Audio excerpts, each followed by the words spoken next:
बिस्मिल्लाहिर्रहमानिर्रहीम। राज़ी अली ख़ान आपसे मुखातिब है। सबसे पहले तो डॉक्टर साहब आपको बहुत बहुत मुबारक हो एक कामयाब मुकाबले के इनेकाद के लिए। बहुत ही उम्दा तकरीरें आज सुनने को मिली हैं। बहुत ही कम मुकाबले होते हैं जिसके अंदर इतने अच्छे पार्टिसिपेंट होते हैं कि आप लोगों ने देखा होगा कि हम लोग को फ़ैसला करने में काफ़ी ताख़ीर हुई है, काफ़ी देर हुई थी। बड़े बड़े मुकाबले देखे मैंने, ख़ुद भी पार्टिसिपेंट रहा। 100 200 पार्टिसिपेंट होते हैं लेकिन नतीजा 1 मिनट में आ जाता है क्योंकि क्वालिटी नहीं होती है। मुझे जो सबसे ज़्यादा अच्छी बात खुसूसियत मदारिस की या जो इस तरह के मुकाबलों की लगती है वो यही लगती है कि यहाँ पे हर जो पार्टिसिपेंट आता है वो इतना अच्छी और पुरसहर तकरीर करता है कि वाकई में मज़ा आता है। एज अ जज भी, एज अ लिसनर भी आपको बहुत ज़्यादा कुछ चीज़ें हैं जो मैं बताऊँगा आपको, जो शायद आप कह सकते हैं कि जब आप तकरीर के दूसरे फॉर्मेट्स के ऊपर जाएंगे तो आपको ये चीज़ें बहुत ज़्यादा हेल्प करेंगी। ठीक है, ये चीज़ें एक्सपीरियंस से सीखता है इंसान। जब आपको एक्सपीरियंस होगा आप आगे भी जाएंगे। सबसे पहले तो आज का जो उन्वान था इसकी एक खुसूसियत भी थी कि वो 3 मिनट में तो नहीं हो सकता था।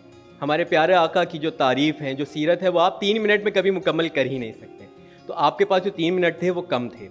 ठीक है, जब इस तरह का आपके पास सूरत हाल होती है तो आप क्या करते हैं? आप आके अपना इंट्रोडक्शन नहीं देते, आप आके अपना मौजू नहीं बताते। मौजू क्योंकि एक ही था तो सबका एक ही है, आपको आके दोबारा बताने की ज़रूरत नहीं होगी। इसी तरह से आपका नाम अनाउंस कर दिया गया है, सलाम दुआ हमारी सबसे पहले हो गई है। तो जो तकरीर का मुकाबला होता है उसमें कोशिश करें कि इन चीज़ों को आप ना इस्तेमाल करें ताकि आपके पास कंटेंट देने का ज़्यादा टाइम हो और आप दूसरी चीज़ें उस कंटेंट के अंदर दे सकें। दूसरी चीज़ जो होती है ना वो आपको समझना होता है टॉपिक। टॉपिक क्या है, कोई बताएं? टॉपिक क्या है? सीरत नबी, और इसमें नौजवानों के लिए पैगाम।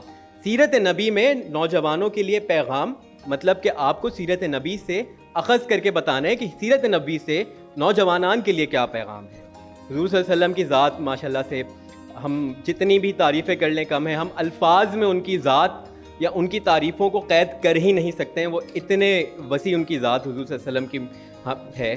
तो आप इस चीज़ की तरह से जब आपको टॉपिक को लिमिट कर दिया जाता है तो कोशिश करें कि उस लिमिटेड टॉपिक के अंदर रहकर आप उस टॉपिक के ऊपर ही बात करें।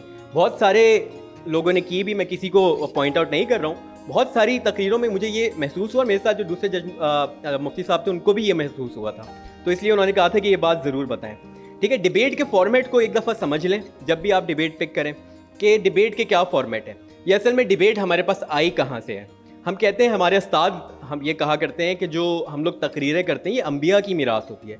अंबिया कराम जो होते थे वो इस बात अपने बोलने से या अपनी लिसान से, अपनी तकरीर से लोगों के ऊपर असर करते थे, अपनी बात पहुंचाया करते थे। तो अंबिया कराम के पास जब ये चीज़ मौजूद थी, जो अंबिया की मीरास जो अंबिया को मिली है, तो वो उससे पहले भी कहीं मिली थी। अगर आप तारीख़ का मुताला करेंगे तो आप जब रोमन एम्पायर के दौर में जाएंगे वहाँ फ़िलासफ़र्स और थिंकर्स बैठ के डिबेट किया करते थे। डिबेट मतलब एक साइड कहती है कि फॉर, एक साइड कहती है अगेंस्ट। मैं इस बात के हक़ में बात करूँगा, मैं इस बात की मुखालफत करूँगा। ठीक है, दूसरा एक होता है हमारे पास डेक्लेमेशन। डेक्लेमेशन होती है तस्वीर निगारी। तस्वीर निगारी से मुराद स्टोरी टेलिंग। जब आप स्टोरी टेलिंग करते हैं आप उसके अंदर अपनी आवाज़ को उतार चढ़ाव के ऊपर भी देते हैं कि सामने सुनने वाला जो है उसको लगे कि वो दरअसल उस मंज़र के अंदर मौजूद है। हम लोग देखते हैं कि जब हम लोग बहुत सारे कोई वाक़यात बता रहे होते हैं या कोई भी हम लोग इवेंट स्टोरी टेलिंग के हिसाब से, अगर कोई दास्तान गोई किसी ने सुनी है तो दास्तान गोई जिस तरह से हज़रत हमज़ा का बताया जाता है, वाक़या बदर बताया जाता है, वाक़या करबला बताया जाता है, तो उसमें हमारे जो इमाम होते हैं वो दरअसल वहाँ की मंजर निगारी कर रहे होते हैं। उसकी जो रेप्लिकेशन है, उसकी जो कॉपी है, उसको हम कहते हैं डेक्लेमेशन। तीसरी होती है तकरीर या स्पीच, जो कि आज थी। तकरीर या स्पीच और ख़ुतबे में फ़र्क ये है कि ख़ुतबा जो है वो मिंबर पे खड़े होकर इमाम दिया करते हैं और तकरीर जो होती है वो कोई भी इंसान दे सकता है एक आम आवाम के सामने। मैं जो आपसे इस वक्त खिताब कर रहा हूँ इसको भी आप तकरीर कह सकते हैं क्योंकि एक जनरल की जाती है। ठीक है, तो आप जब इन चीज़ों को थोड़ा थोड़ा समझ के अपनी तकरीर तैयार करेंगे तो उसमें खुद ही आपको आसानी भी फील होगी और आपको खुद ही कंटेंट भी आपका आ रहा होगा। ठीक है, दूसरी चीज़ होती है कि एक सबके मौजूद कि अगर मैं अपनी पूरी तकरीर इस तरह करूं तो आपको कैसा लगेगा? या अगर मैं अपनी पूरी तकरीर इस तरह से करूं कि आपको सुनने वाले को कुछ पता ही नहीं चल रहा है, तो फिर आपको कैसा लगेगा? इसलिए कहा जाता है कि जब भी आप तकरीर करें तो अपने ब्रेक्स को ऐसी जगह रखें कि सुनने वाले की अटेंशन आपके पास आ जाए। ठीक है, आपको सुनने वालों की अटेंशन ग्रैस्प करनी होती है। आप कभी बड़े ऑडिटोरियम में जाएं, आप कराची यूनिवर्सिटी के ऑडिटोरियम में जाएं, आप एनईडी के ऑडिटोरियम में जाएं, 8-8, 9-900 लोग बैठे होते हैं, वो अगर आपस में सरगोशी भी कर रहे होते हैं तो वो एक इस तरह से बन जाता है कि आपको शोर आ रहा होता है सामने से। आपको उस अटेंशन को ग्रैब करने के लिए अपने ब्रेक्स को इस ही तरीके से एडजस्ट करें कि सुनने वाला आपकी बात जो है वो इसी तरह से सुने कि यार ये अब ये जो बंदा आ रहा है अगली बात क्या कहेगा। ठीक है, सीरत नबवी का टॉपिक था, हुजूर सल्लल्लाहु अलैहि वसल्लम ने कि हम लोग अगर मुस्कुरा भी दे तो उसको भी सुन्नत कहा जाता है। सुन्नत दरअसल है क्या? एक हमारे लिए ज़ाब्ता है हयात। आम ज़िंदगी के हम काम करते हैं, अगर बैठ के हम लोग पजामा पहन लें वो भी हम लोग सुन्नत की नीयत से करें तो उसमें भी हमें सवाब। चलते हुए पहली चप्पल जो है अपना सीधे पैर में पहन लें उसमें भी सवाब। पानी पीते हैं बैठ के पी लें उसमें भी सवाब। मुस्कुरा दें, मुस्कुराना भी सवाब। सीरत नबवी का टॉपिक था, वो गुस्से से करने की या चीखने चिल्लाने की उसमें कोई वो नहीं थी। आप अगर मुस्कुरा के करते तो आपको सवाब भी मिलता, पुरअसर बात भी होती।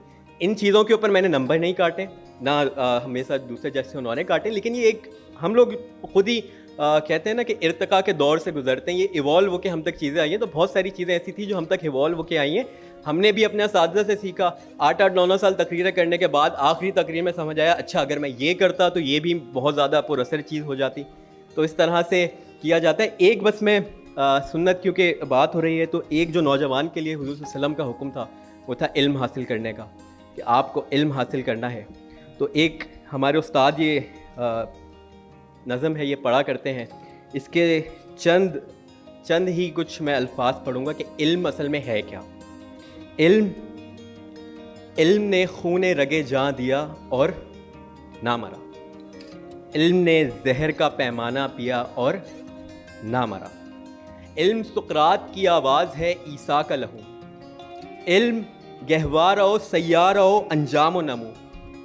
इल्म अब्बास अलमदार के ज़ख्मी बाजू। इल्म बेटे की नई कब्र पे माँ के आंसू। वादिये अब्र में कतरों को तरस जाएगा, जो इन अश्कों पे हंसेगा वो झुलस जाएगा। इल्म वल फजर की तनवीर जहताब का नाम। इल्म वल लैल की खुशबू में बसाई हुई शाम। काबो कौसैन की मंजिल को वो सर करता है, एक पल में ही सदियों का सफ़र करता है। इल्म तालिब को तलब से सिवा देता है और जहल इंसान को अबू जहल बना देता है। इल्म ये है, ये वो इल्म है जो हुजूर सल्लल्लाहु अलैहि वसल्लम ने फरमाया है कि सब हासिल करें। आप अपने अंदर तड़प रखें कि आपको ये इल्म हासिल करना है, आप इसके लिए कोशिश करें। आप जब कोशिश करेंगे तो आपके ऊपर बहुत सारे इस तरह के दरवाजे हैं, बहुत सारे इस तरह के पर्दे हैं जो उठते जाएंगे। आप आज के साइंस के दौर में जाके इल्म हासिल करें। क्यों नहीं करते हम आज साइंस के दौर में इल्म हासिल करके? इल्म साइंस का हासिल करें। आपके वहाँ जब आप सूफीज़म पढ़ेंगे, जब आप वहदतुल वजूद की बातें पढ़ेंगे, आप दूसरी चीज़ें पढ़ेंगे तो आपको वो चीज़ें रिलेट होती हुई नजर आएंगी साइंस में, ग्रैंड यूनिफिकेशन थ्योरी जैसी उन चीज़ों में। लेकिन हमारे मुसलमान साइंसदान आपको इस जगह पे नज़र ही नहीं आते हैं। डॉक्टर साहब आप भी इस बात के ऊपर ज़रूर रोशनी डालिएगा कि हम इस मैदान में इतने पीछे क्यों रह गए कि आज हम लोग साइंस के दौर में जो जहाँ पे दुनिया के तमाम राज साइंस के उसूलों से हमारे ऊपर अफशां होते जा रहे हैं। तो आज हम लोग ख़ास तौर पे इस दौर में काफ़ी पीछे हैं। बाकी हुजूर सल्लल्लाहु अलैहि वसल्लम की बातें थी, जितनी की जाए कम है। तो बस मैं वक्त का थोड़ा सा और अब ज़्यादा आपसे वक्त नहीं लूँगा। इसी के साथ जो जीत जाएंगे उनको भी मुबारक है, जो नहीं जीते वो ये ना समझे कि वो नहीं जीते हैं, क्योंकि आज जो भी यहाँ पे आए थे या तो वो जीत के जाएंगे या तो सीख के जाएंगे। आपकी हार ये नहीं है कि आप आज नहीं जीते, आपकी हार ये है कि आप आज ना जीतने की वजह से इसके बाद कभी दोबारा पार्टिसिपेट नहीं करें। ठीक है, तो जो भी जीतेंगे उनको मुबारक, जो नहीं जीते उनको भी मुबारक कि आप उन बहुत सौ से बहुत आगे हैं जिन्होंने बिल्कुल कभी इतनी हिम्मत भी नहीं की कि वो सबके सामने खड़े होकर ऐसे पोडियम पे खड़े होकर बात करें। ठीक है, तो कोई भी डिसहार्ट नहीं होगा। अब इस मुकाबले के बाद अगर कोई पर्सनल क्रिटिक चाहता है कि कहाँ कमियाँ खामियाँ थी, वो मेरे पास आए, मैंने हर चीज़ लिखी हुई है, मैं ज़रूर आपको बताऊँगा।